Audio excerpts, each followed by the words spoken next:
como já ficou amplamente assentado na sessão precedente e nesta sessão, discute-se no presente caso a permissão para a pesquisa científica a partir da utilização de células-tronco embrionárias na forma estabelecida no artigo 5º da Lei de Biossegurança.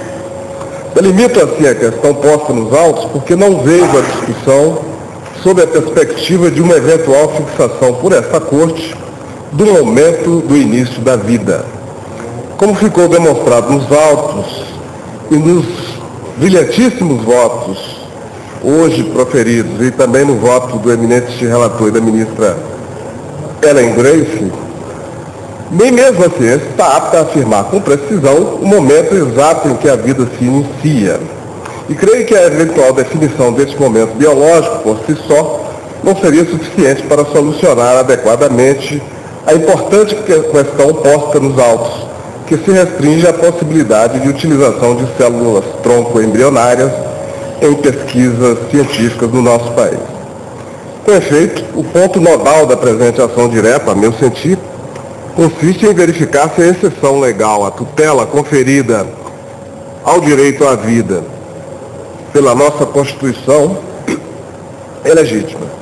Em outras palavras, se a opção do legislador ordinário, consubstanciada no artigo 5º da lei impugnada, está ou não em consonância com os ditames da Constituição Federal. Conforme acentuei em outra oportunidade, a tutela da vida humana experimenta graus diferenciados. As diversas fases do ciclo vital, desde a fecundação do óvulo, com a posterior gestação, o nascimento, o desenvolvimento e, finalmente, a morte do ser humano, recebem do ordenamento regimes jurídicos diferenciados. Não é por outra razão que a lei distingue, inclusive com penas diversas, os crimes de aborto, de infanticídio e de homicídio. Em outras palavras, segundo o nosso ordenamento jurídico, o direito à vida e a tutela do direito à vida são dois aspectos de um mesmo direito, o qual, como todo direito fundamental, não é absoluto nem hierarquicamente superior a qualquer outro direito fundamental. Por essa razão, insisto, não é o caso de se tentar delimitar aqui quando a vida tem início. Cumpre sim verificar se a calibração da tutela do direito à vida, ora atacado, atende aos princípios constitucionais. E a resposta, ao meu sentir, é positiva. Em primeiro lugar, no que se refere ao dispositivo objeto da presente ação direta, o objetivo da lei é bem claro: regulamentar a pesquisa científica que utiliza células-tronco embrionárias.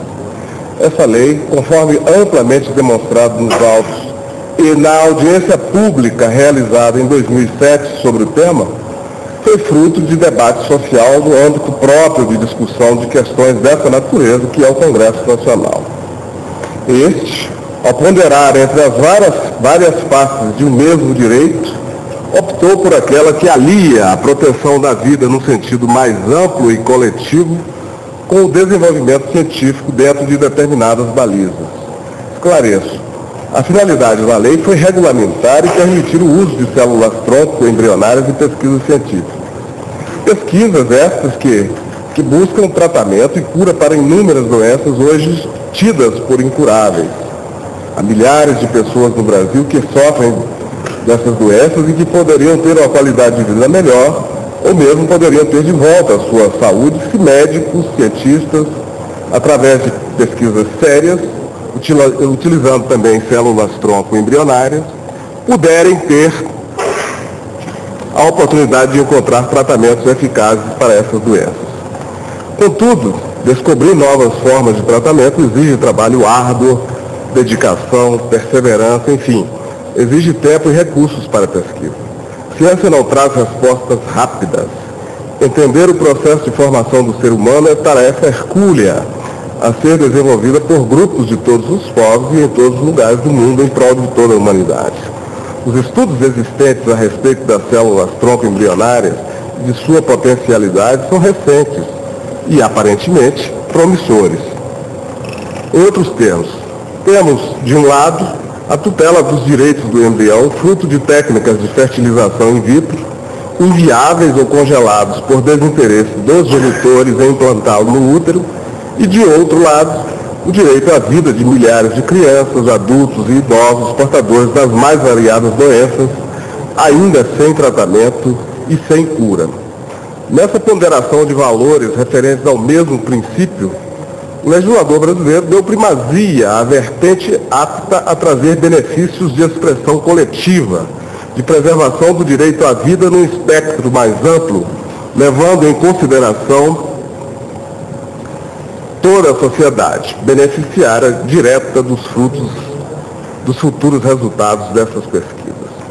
Em segundo lugar, é importante que se diga que o dispositivo impugnado traz apenas uma permissão para que se utilizem células-tronco embrionárias, decorrentes de processos de fertilização in vitro em pesquisa científica. Trata-se, portanto, de uma faculdade otorgada por lei a todas as pessoas. E essa permissão legal é rigorosamente condicionada à conjugação de 3 fatores. Primeiro, que se trate de embrião inviável ou embrião congelado há mais de 3 anos. Segundo, que haja o consentimento expresso dos genitores. E terceiro, que a doação seja gratuita, ou seja, há uma proibição de venda de embriões. Ademais, o artigo 24 da lei criminaliza a utilização de embriões humanos em desacordo com o que dispõe o artigo 5º da mesma lei. Da análise do texto legal, portanto, resulta cristalino que não é todo e qualquer embrião que poderá ser objeto de pesquisa científica, assim como não há obrigação alguma a que os genitores doem os seus embriões para a pesquisa. E o mais importante, é terminantemente vedada a criação de embriões destinados à pesquisa. Nesse ponto, creio que a lei respeita 3 primados fundamentais da República Federativa do Brasil, inseridos na nossa Constituição. A laicidade do Estado brasileiro, traduzida também no respeito à liberdade de crença e de religião, o respeito à liberdade na sua vertente de autonomia privada e o respeito à liberdade de expressão da atividade intelectual e científica. Com efeito, como sabemos, com a instalação da República, firmou-se entre nós a separação entre Igreja e o Estado, através do decreto de 7 de janeiro de 1890 e, em seguida, com a Constituição de 1891. Na Constituição de 1988, o artigo 19, inciso 1º, estabelece: é vedado à União, aos Estados, ao Distrito Federal e aos municípios estabelecer cultos religiosos ou igrejas, subvencioná-los, embaraçar-lhes o funcionamento ou manter com eles ou seus representantes relações de dependência ou aliança, ressalvada na forma da lei a colaboração de interesse público. Ademais, o artigo 5º, inciso 6º da Constituição, garante a inviolabilidade da liberdade de consciência e de crença, sendo assegurado o livre exercício dos cultos religiosos. Assim, convivem em nossa sociedade os mais diversos credos e práticas religiosas. E todos os praticantes e seguidores das mais diversas religiões têm o direito de ver as suas convicções respeitadas. Por outro lado, e valendo-me das palavras de Sarmento, entendo que a autonomia privada representa um dos componentes primordiais da liberdade, tal como vista pelo pensamento jurídico-político moderno. Essa autonomia significa o poder do sujeito de autorregulamentar os seus próprios interesses, de autogoverno de uma esfera jurídica, e tem como matriz a concepção de ser humano como agente moral, dotado de razão, capaz de decidir o que é bom ou ruim para si e que deve ter liberdade para guiar-se de acordo com essas escolhas, desde que elas não perturbem os direitos de terceiros nem violem outros valores relevantes da comunidade. Ela importa o reconhecimento que cabe a cada pessoa e não ao Estado ou a qualquer outra instituição pública ou privada o poder de decidir os rumos de sua própria vida, desde que isso não implique em lesão a direitos alheios. Esta é uma ideia essencial ao princípio da dignidade da pessoa humana, que na expressão de Canottilho baseia-se num princípio antrópico que acolhe a ideia pré-moderna e moderna da dignitatis hominis, ou seja, do indivíduo conformador de si próprio e da sua vida segundo o seu próprio projeto espiritual. Fecha aspas. A conjugação da laicidade do Estado e do primado da autonomia privada conduz a uma importante conclusão. Os genitores dos embriões produzidos por fertilização in vitro têm a sua liberdade de escolha, ou seja, a sua autonomia privada e as suas convicções morais e religiosas respeitadas pelo dispositivo ora impugnado. Ninguém poderá obrigá-los a agir de forma contrária aos seus interesses, aos seus sentimentos, às suas ideias, aos seus valores, à sua religião e à sua própria convicção acerca do momento em que a vida começa. Preservam-se, portanto, a esfera íntima reservada à crença das pessoas e o seu sagrado direito à liberdade. A meu sentir, portanto, a regulamentação do uso das células tronco embrionárias, mediante uma lei que preserva a autonomia privada, dentro de parâmetros objetivos pré-definidos, não padece do vício de inconstitucionalidade arguído. Muito pelo contrário, tendo em vista a gravidade da utilização de embriões humanos em pesquisas científicas ou pesquisas de qualquer outra natureza, é imprescindível que o legislador estabeleça os parâmetros adequados à proteção da autonomia privada e ao desenvolvimento responsável da ciência no país, mediante mecanismos eficazes de fiscalização dessas pesquisas. Nesse sentido, o dispositivo atacado concretiza o princípio da liberdade de expressão da atividade científica, que consiste, nas palavras de José Afonso da Silva, aspas, na atividade destinada a construir ciência, tomado o termo no sentido da disciplina do espírito, que estabelece resultados e princípios rigorosos, segundo as regras da causalidade, ou oposição à arte, que executa suas criações sob o império da livre inspiração e da disciplina do espírito, que se insere num sistema de verdades gerais verificáveis, utilizando hipóteses como proposições provisoriamente necessárias para orientar as investigações. Fecha aspas. Gostaria de lembrar ainda que muitos países, como já frisado em outros votos aqui, vêm enfrentando ou já enfrentaram essa questão da pesquisa com células tronco embrionárias. A Inglaterra inicialmente regulamentou o tema através do Human Fertilization and Embryology Act de 1990, permitindo a pesquisa científica utilizando embriões com até 14 dias. Na França, em 1994, o Conselho Constitucional foi chamado a apreciar a constitucionalidade da Loi relative au respect du corps humain et da Loi relative au don et à l'utilisation des éléments et produits du corps humain à l'assistance médicale, à la procréation e ao diagnóstico pré-natal, e considerou ambas compatíveis com a Constituição do país. A Espanha, através da Lei 45 de 2003, que entrou em vigor em 2005, passou a permitir a doação de embriões excedentes para pesquisas científicas, desde que haja o consentimento dos genitores. Essa é a disposição final primeira. A Bélgica, por seu turno, regulamentou o tema em 11 de maio de 2003, permitindo a pesquisa com embriões decorrentes de processo de fertilização in vitro, desde que a pesquisa tenha um objetivo terapêutico ou vise ao avanço dos conhecimentos em matéria de fertilidade, de esterilidade, ou seja, no que eles chamam de greffe d'organes ou de tissus, de prevenção ou tratamento de doenças, que seja baseada nos mais recentes conhecimentos científicos e satisfaça as exigências de uma metodologia correta de pesquisa científica, que seja feita dentro de um laboratório ligado a um programa universitário de medicina reprodutiva ou genética humana e dentro de circunstâncias materiais e técnicas adaptadas. Ainda que seja realizada sob a supervisão de um médico especialista ou um doutor em ciência e por pessoas qualificadas, que seja realizada com embriões que tenham até 14 dias de desenvolvimento e que não exista outro método de pesquisa alternativa de eficácia comparável.